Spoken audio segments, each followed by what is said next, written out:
Hello students, how are you बेटा? Yes बेटा, last lecture के अंदर हमने वर्कशीट 6 किया था। वर्कशीट 6 के 4 सम हमने किए थे। फैक्टराइजेशन आपको समझ आ गया होगा। बाकी कुछ सम भी हम कर रहे हैं जिससे आपको और भी समझ आ जाएगा। So students, up to 4th part we have done. Now 5th part in worksheet 6 simple sum है, आप अपने आप ही करेंगे। अपनी बुक्स अपने सामने लीजिए। p-2q ब्रैकेट जो दी हुई है वो कॉमन लेंगे आप, तो आपके पास फर्स्ट टर्म में 3a रहेगा और सेकंड टर्म में b-b। तो एक ही लाइन का सम है ये। p-2q कॉमन लेने के बाद आपको अगली ब्रैकेट के अंदर 3a-b लिखना है। ओके बेटा। एंड सेम क्वेश्चन नंबर 6 में आपको स्टेटमेंट दी हुई है 8 5x plus 9y and plus 12 5x plus 9y। 5x plus 9y bracket common लेंगे। अंदर यहाँ पे क्या रहेगा आपके पास 8, देन प्लस का साइन है, देन 12, क्योंकि 5x प्लस 9y तो कॉमन ले चुके हैं। पीछे जो सम जा चुके हैं उसमें हम ये देखते थे कि इनमें भी कुछ कॉमन आ रहा है तो हम ले लेते थे। बट आप देखिए कि इस सम के अंदर जब आपने कॉमन लिया ना तो अंदर हमारे पास 8 प्लस 12 रहा, और 8 plus 12 both are constant numbers, वो तो ऐड भी हो सकते हैं। तो 12 प्लस 8 20 होता है। 20 अब यहाँ लिखें चाहे आगे लिख दें, क्योंकि कांस्टेंट नंबर है उसको आगे ले लेते हैं। एंड 5x प्लस 9y ये bracket, this is your answer. क्योंकि कांस्टेंट नंबर है, लाइक नंबर्स हैं, ये ऐड हो सकते हैं। 12 और 8 20 and then 5x plus 9y। Clear बेटा? नाउ क्वेश्चन नंबर 7 से लेकर 12 तक थोड़े डिफरेंट पार्ट्स हैं। कुछ पार्ट्स मैं बता रही हूँ आपको। क्वेश्चन नंबर 7 ही देखिए सबसे पहले। 1 plus, your statement is 1 plus x plus xy plus x square y। Yes बेटा। नाउ 4 टर्म्स हैं इसके अंदर। आपने क्या करना है, दो दो टर्म्स को कलेक्ट करना है, दो दो टर्म के पेयर बनाने हैं। ओके, तो यहाँ पर 1 प्लस एक्स का एक पेयर होगा। अगला पेयर ये वाला है। 1 प्लस एक्स के अंदर कुछ कॉमन आता है तो उसको हम कॉमन ले लेते हैं, पर 1 और x दोनों में कुछ भी कॉमन नहीं आता। लास्ट के 2 टर्म्स में देखिए क्या कॉमन आ रहा है। इन दोनों टर्म में x, यहाँ x स्क्वायर है, इसका मतलब एक x कॉमन आ रहा है। यहाँ y है, यहाँ y है, y भी कॉमन आ रहा है। तो हमने लास्ट की 2 टर्म में से एक्स वाई को कॉमन ले लिया। ओके, जब इन दोनों में से हमने एक्स वाई को कॉमन लिया तो इस टर्म में क्या कुछ बचा? नहीं बचा। तो यहाँ क्या आएगा? 1, देन प्लस का साइन। एक्स वाई कॉमन लेने के बाद इस टर्म में सिर्फ एक्स बचा आपके पास, क्योंकि यहाँ एक्स स्क्वायर था। ओके, अब आप देखिए, एक तो स्टेटमेंट आपके पास ये है 1 प्लस एक्स, और एक स्टेटमेंट है X Y into 1 plus X. अब देखिए कुछ और कॉमन आ रहा है इनमें। अब 1 प्लस एक्स पूरी ब्रैकेट कॉमन आ रही है। जब 1 प्लस एक्स ब्रैकेट कॉमन लेंगे तो इस 1 प्लस एक्स के साथ कुछ भी मल्टीप्लाई नहीं है, तो इसका मतलब 1 है। एंड देन प्लस का साइन। ये 1 प्लस एक्स हम कॉमन ले चुके हैं, तो यहाँ क्या रिमेनिंग है? X Y. तो this is the factorization. Okay बेटा, दोबारा देखिए, आपने इन 2 टर्म्स को अलग रखिए, इन 2 टर्म्स को अलग रखिए।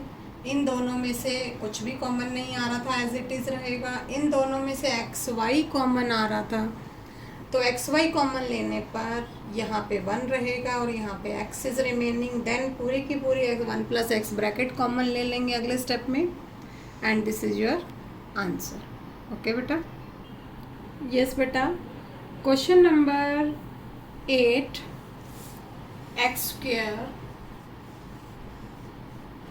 Plus xy plus xz plus yz।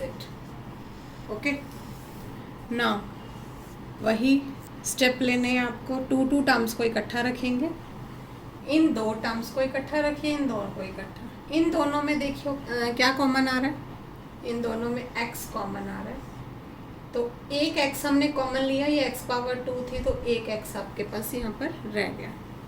Then plus का साइन, x हम कॉमन ले चुके हैं तो ओनली y इज रिमेनिंग।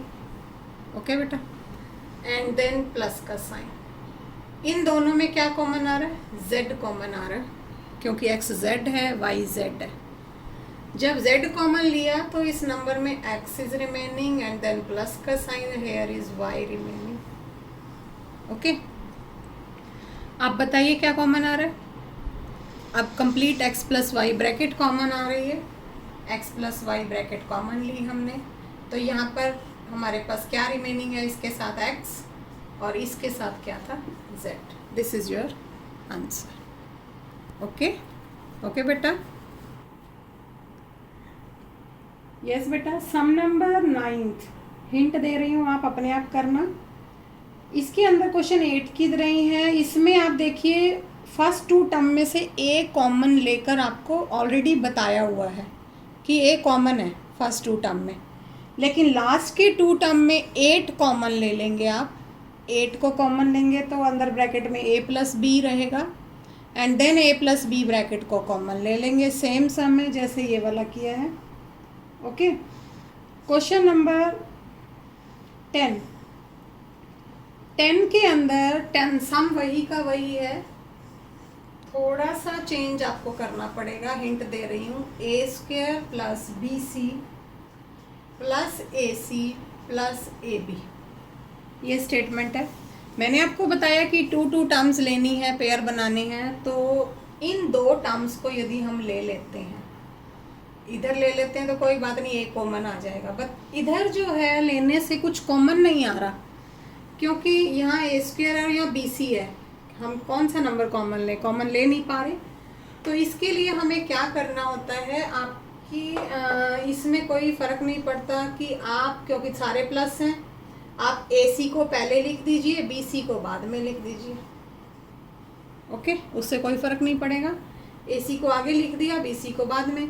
अब इन दोनों में से क्या कॉमन लेंगे आप, A कॉमन लेंगे। इन दोनों में से क्या कॉमन लेंगे, BC है, AB है, इधर से B कॉमन लेंगे, यहाँ से A कॉमन लेंगे, तो आप सम अपने आप करेंगे, मैं नहीं बता रही, सिर्फ इस स्टेप का ध्यान रखना है आपको।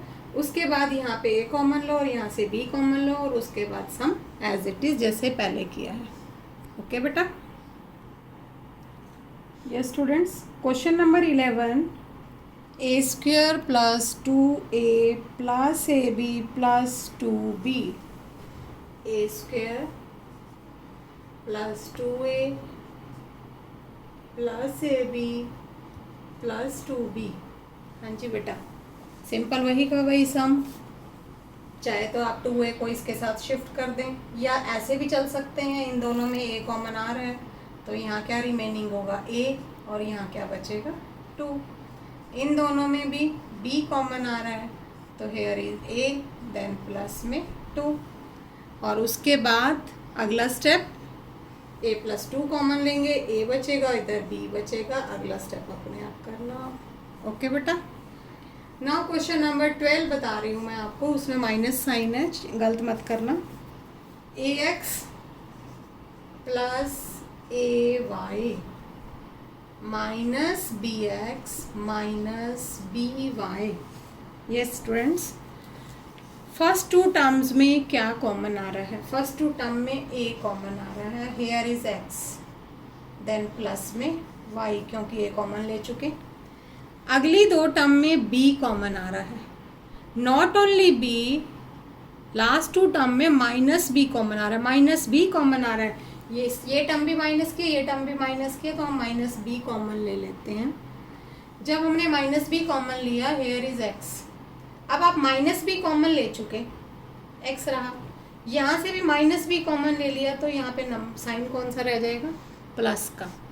वैसे भी माइनस बाहर हो, माइनस कॉमन ले चुके तो अंदर साइन चेंज हो जाता है, तो माइनस बी कॉमन लेने पे आपके पास प्लस का वाई रहेगा, इसकी गलती मत करना। Now x plus Y bracket common आएगी, then here is a and here is b, this is your answer. Okay बेटा। सो स्टूडेंट्स, आज हमारा चैप्टर 6 अलजेब्रिक एक्सप्रेशन कंप्लीट हो गया बेटा। आपके पास मैसेज आ जाएगा, कॉपीज़ आपने सबमिट करवानी है और वर्कशीट 4, 5 एंड 6 की कॉपी सबमिट करवानी है आपको। जिन बच्चों ने वर्कशीट 1, 2, 3 सबमिट करवा चुके हैं वो 4, 5, 6 में दोबारा 1, 2, 3 नहीं सबमिट करवाएंगे, ओनली 4, 5, 6। लेकिन जिन बच्चों ने 1, 2, 3 वर्कशीट भी सबमिट नहीं करवाई वो होल चैप्टर सबमिट करवाएंगे। Okay students. और इसका टेस्ट कब होगा, शायद ट्यूसडे को, मैं आपको बता दूंगी। आप चैप्टर जो है अच्छी तरह से रिवाइज़ करिए क्योंकि लेंथी चैप्टर है। आपकी मैंने कॉपीज़ भी चेक की हैं, कुछ बच्चों को मैंने मैसेज भी किया था, उन बच्चों के कईयों की मिस्टेक्स थी। अब एक एक मिस्टेक मैं आपको बता नहीं पा रही हूँ, लेकिन आप आंसर मैच करिए और आपका आंसर मैच नहीं कर रहा तो सम दोबारा देखिए, मिस्टेक्स मत करिए अपने सम्स के अंदर। ओके बेटा। तो नेक्स्ट लेक्चर के अंदर हम एक बार इस चैप्टर को दोबारा रिवाइज़ करेंगे। ओके। और अपनी कॉपीज़ आप कंप्लीट कर लीजिए, ठीक है। Okay, have a nice day.